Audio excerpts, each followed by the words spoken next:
Lifestyles, a show designed to help everyday Australians create a lifestyle that inspires them using property development strategies. On the show, you'll hear from everyday people changing their lives doing property development. You'll learn from their successes as well as some of the challenges they faced along the way. We'll also talk to experts in a range of fields who share specialised techniques you can use to accelerate your property journey. I'm your host, Amanda McEwin, and I'm a founder of Rising Star Developer, and I'm really passionate about helping everyday Australians build lifestyles using property development.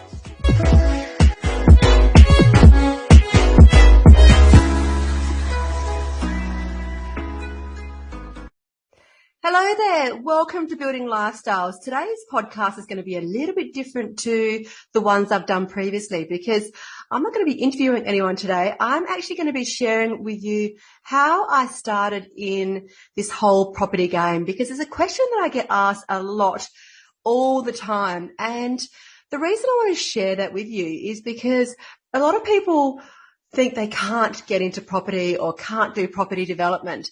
And by sharing my story, I hope that connects with you and opens your mind to the possibility that this whole property journey is within your reach. So that's what I'm aiming to cover today. So I'm going to rewind back to 2010 because that's when my whole property journey began. And it actually began in the maternity ward after the arrival of my third child. So let me set the scene. I'm 2 days in. I've had 2 nights of severe sleep deprivation. Sitting on the bed with nursing my third child. I've got a 15-month-old and a 2.5-year-old bouncing on the bed behind me. And I've got my dear husband sitting across from me. And he looks at me and goes, "Amanda, you know what? I reckon we should invest in property." And I didn't have to say a thing. Clearly the look on my face must have completely shut the conversation down because it wasn't mentioned again after that. But what happened that very, very day, and I remember it like it was yesterday, it planted this seed and it took a little while for that seed to pop through the surface and grow. But what happened about 6 months later, I had to go back to work. And I was driving to childcare because I had to drop all of my 3 girls off to childcare to race to a job that really did inspire me. And I think for those of you who are parents out there, one thing about if you don't love what you do, when you have children, that whole feeling about your work seems magnified because you're sacrificing a lot by putting your children to care, childcare, and then having to leave them, and you're missing out on so many special moments. And for me, that was really, that really did affect me. And I remember one day coming home from work and I'd rushed them to work I'd rushed them to childcare before 8 o'clock, rushed into work, worked as hard as I could during the day because, Alan and I, we had to work because we had a big fat mortgage. We had living costs. We didn't have the luxury to not have one of us work because we had a big mortgage taking a bite out of our income every single week. And we needed 2 incomes to be able to cover that mortgage.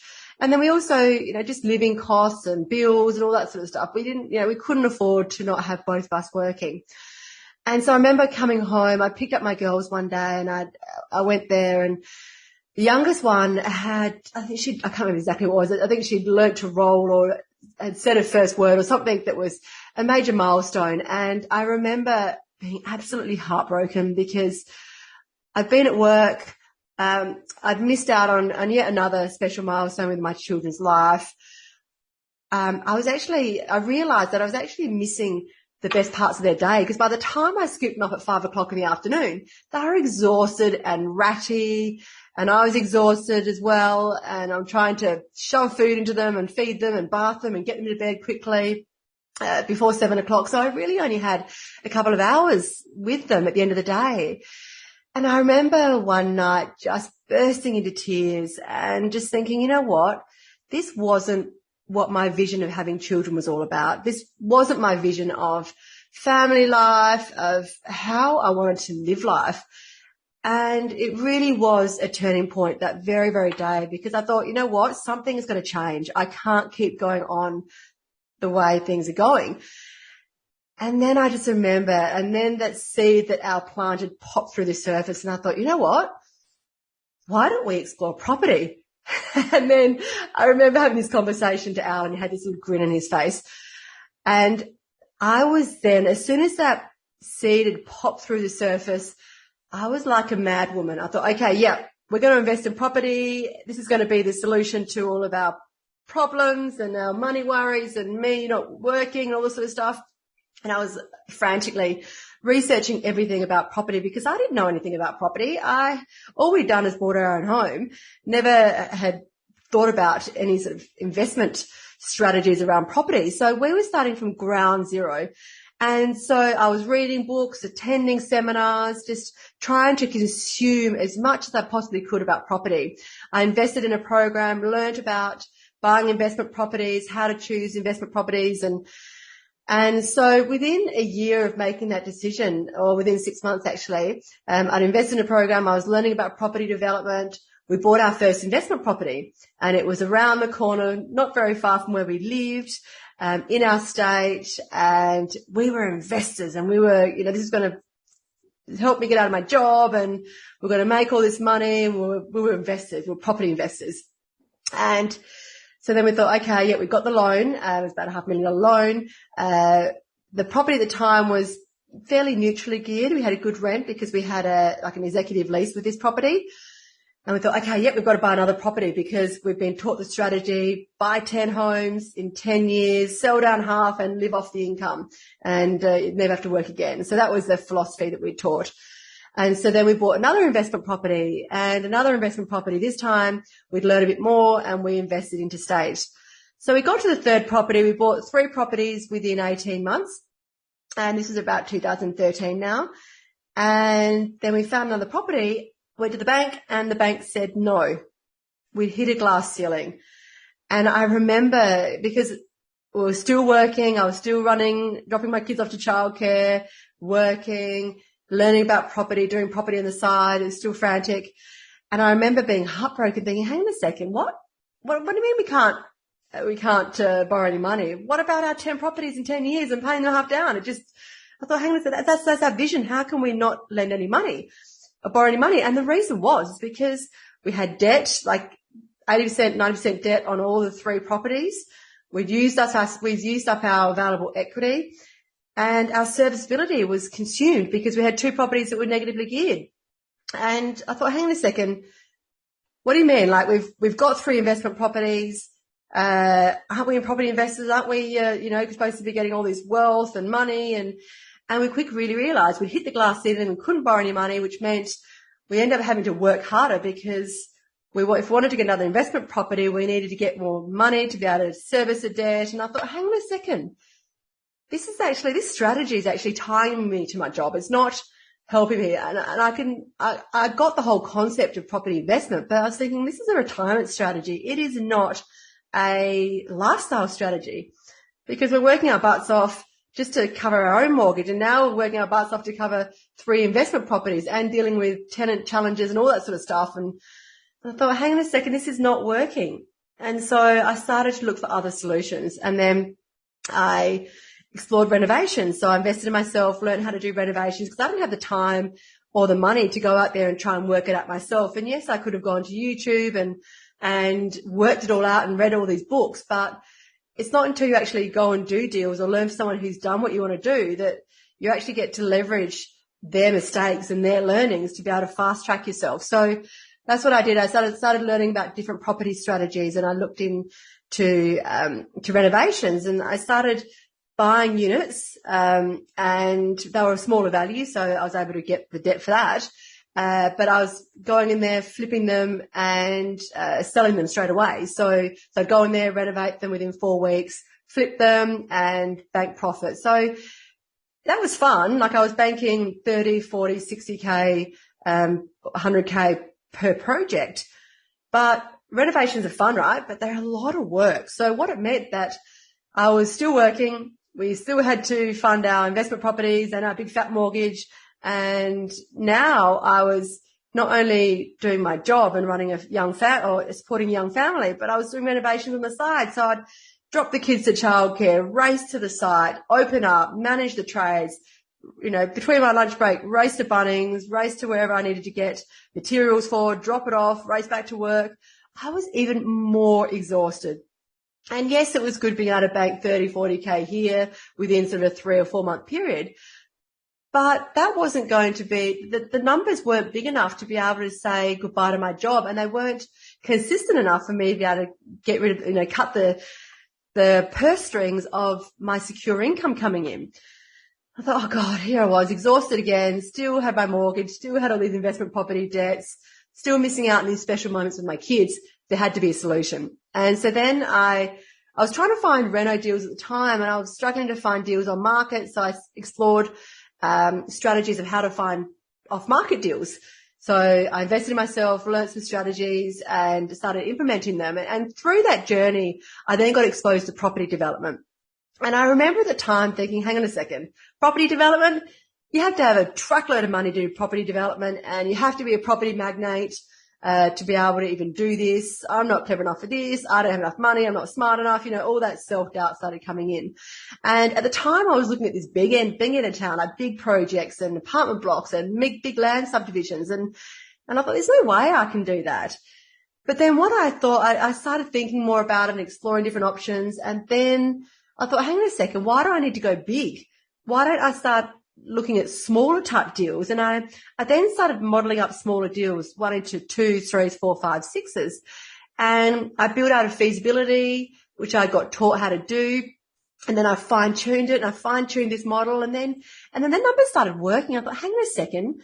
I was looking at a deal, and instead of like 30, 40, 50K, they were 6-figure deals, 200, 300, 400, 600, $100,000. I thought, hang on a second, these are really, really lucrative. And the amount of equity that I was having to put in and the debt and the modeling that I was doing, I thought, hang on a sec, there's got to be something here. And then I was, started networking with other people doing small scale development. And I thought I could see what they were doing and the impact it was having on their lives. And I thought, wow, I actually felt like I'd finally found the strategy that I'd been searching for so many years. And that was back in 2014, I think it was. Yeah, 2014. And that led me to find my first development deal. At the time, I was still looking for renovation deals, and I was using an off-market strategy. So I was putting out letter drops, and I had someone respond to one of my letters, and I went and met with them and understood what their needs were. And they were, they had a business that wasn't doing very well, and they just needed to get out of it. They needed $20,000 to be able to close the doors and just get out of it. It was causing them way too much stress. And so based on what I'd learned and the research that I'd done, I thought I knew this site, that their property was potentially a 5 site. It was about 1,100 square meters of land. And so I had a conversation, and at first they were looking at selling the whole house, and then we started exploring and then they said, oh, look, we'd like to stay, but we've got this massive big block and we don't want it. It's got a pool in the backyard that was green. And they said, okay, what about buying the backyard? So then I started exploring that as an option. So I modeled up putting just one house on the back of their block, with them keeping their house, subdividing it, potentially putting 2 on the back of their block. And I modeled up all these different scenarios and discussed with them, okay, well, if I go down the one path, I could give you X amount of money, $150,000. If I can get 2 on it, I can give you $180,000. If I can get the whole side, it's $550,000. So we sort of really went back and forth and worked out what each other's needs were. And it wasn't about me trying to get a cheap price. It was about trying to create a deal where the numbers just made sense. And it made commercial sense for me to take the risk on doing a project. And so I was really open and transparent with this couple about that. It's like, the numbers that I'm talking here, it's not about trying to, get a bargain price here. I want to try and get to a win-win situation where you're happy with the numbers, but it also makes commercial sense for me to go ahead and do this deal. And so anyway, we went down I put the deal under options. So it gave me flexibility to be able to go and explore what I could and couldn't do with this block. And went to try and get 2 on the block. Council said no.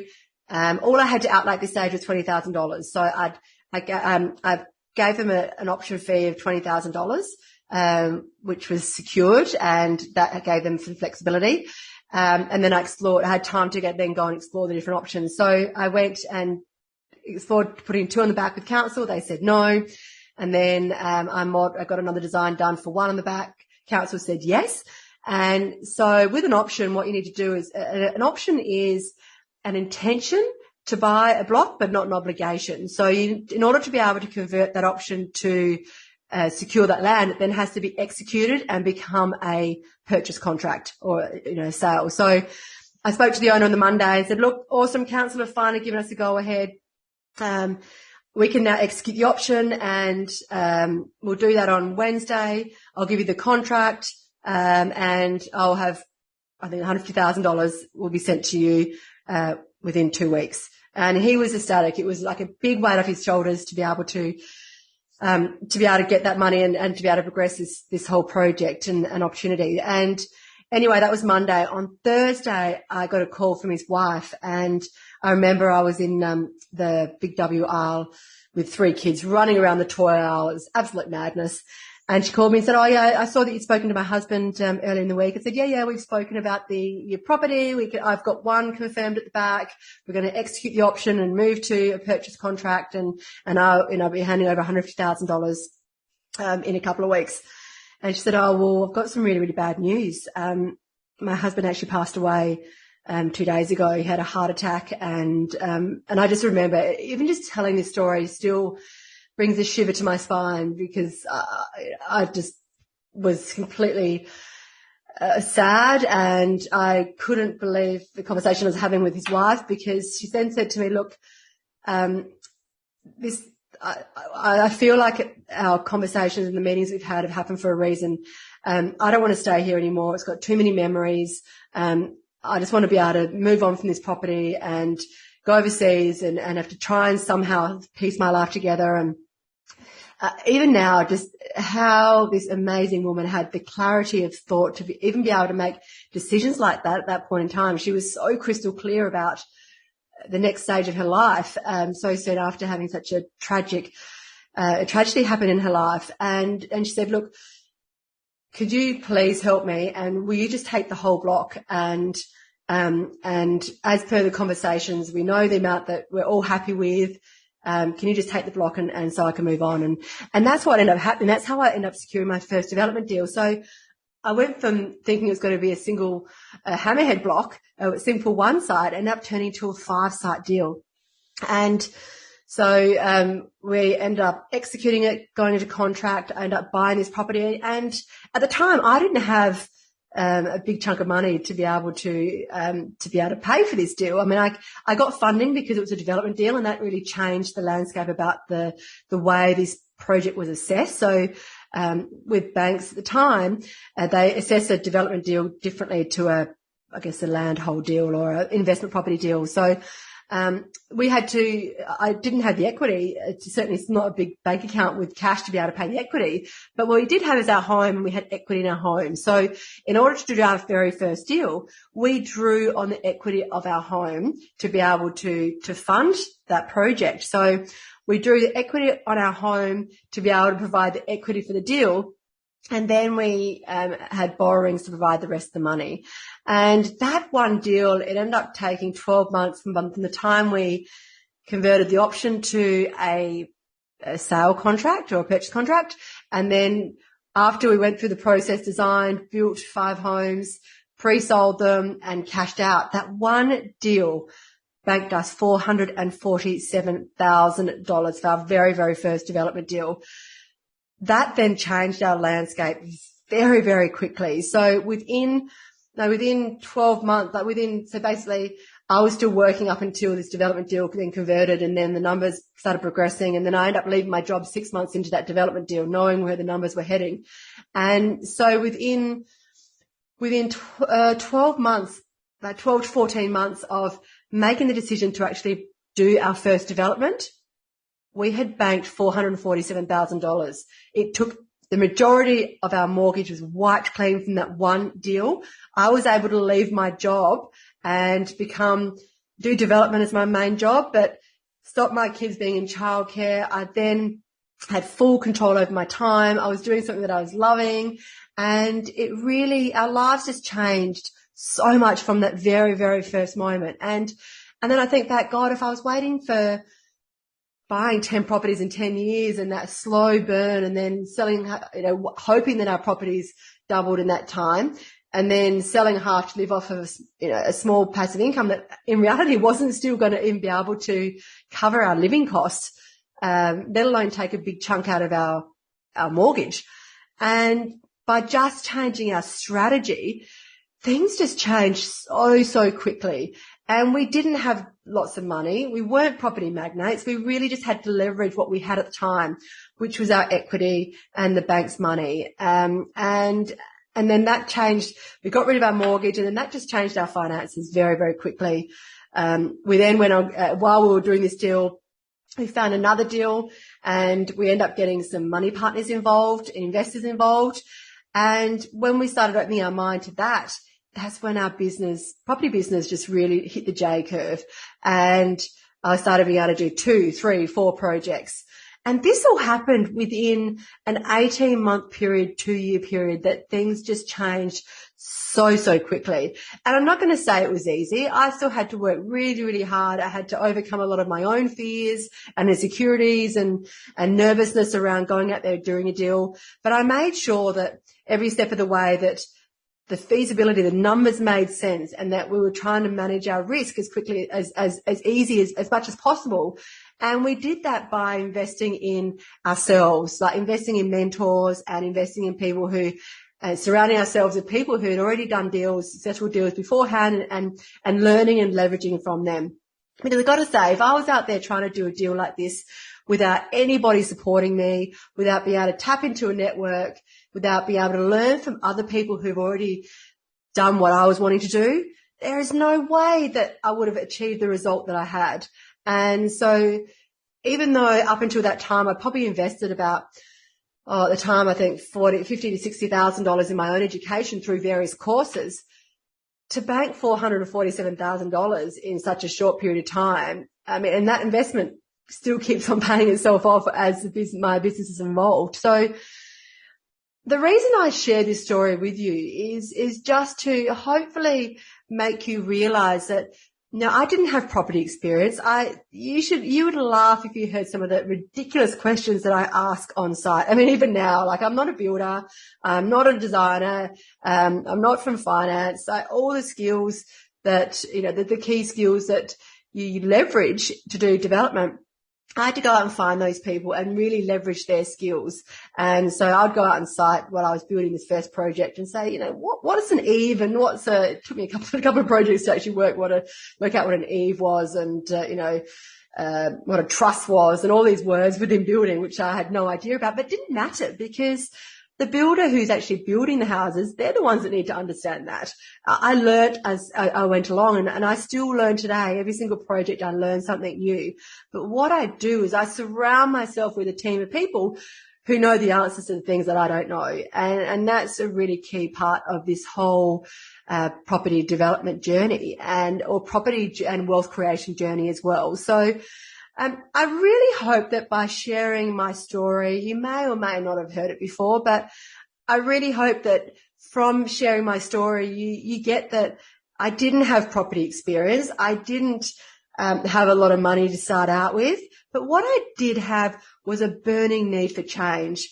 I was sick and tired of living a life that wasn't inspiring me. I was sick and tired of having a mortgage taking a massive bite out of my hard-earned money every single payday. I was sick and tired of not having control over my time to be able to, experience and enjoy the little moments. It's the little moments that mean a lot with my family. And I just hope that by sharing the story, and, if you've got a burning desire for change, if you're sick of the way things are, if you want to be able to have control over your time and have the financial means to be able to have choice, and having huge amounts of money is not a big aspiration for me, but having choice and control over my time is. And I've got to say, after trying so many other different wealth creation and so many other property strategies, it wasn't until small scale property development, that opened my mind to that things really started to change. So I hope that my sharing my story, inspires you to really have a think. If it connects with you in any way, just be sure to reach out. And, with what I'm doing within the Inner Circle, I almost keep hearing the same story and the same journey that I've been on. People who are paying off their mortgages and being able to leave their jobs and banking six-figure profits and seeing the difference that makes in their lives is what really inspires me now, to be honest. So it gives me so much joy to be able to help others overcome, or to be able to realize the change that they're looking for by leveraging property development and being able to help others achieve that. It's really what keeps me motivated and inspired and makes me bounce out of bed every single day. So anyway, I hope you found this podcast useful. I'd love to get some feedback. Feel free to share this with anybody that you think may benefit. And if any of my story connects with you and you want to explore more about whether property development is even something that you want to consider, then to reach out to me. Certainly you can go to my website, risingstardeveloper.com, or just respond to any of my messages. I get to see them all, or my emails if you're on my database. And I'd love to continue the conversation. So bye for now, and I hope we connect in the near future. Thank you so much for listening. This is Building Lifestyles, a show designed to help everyday Australians create a lifestyle that inspires them using property development strategies. This podcast was produced by the Rising Star Developer. We've been helping Australians realise their financial and lifestyle goals since 2020. And we play a pivotal role in educating, supporting and celebrating the goals and successes of our students. To find out how we can help you realise your property, wealth and lifestyle goals, head to our website www.risingstardeveloper.com.au. To make sure you don't miss an episode of Building Lifestyles, be sure to subscribe to or follow the show in your podcast app. And while you're there, leave us a 5-star review, as it really helps others find the show. I'm Amanda McEwin, and we'll be back next episode with more tips to help you build your lifestyle.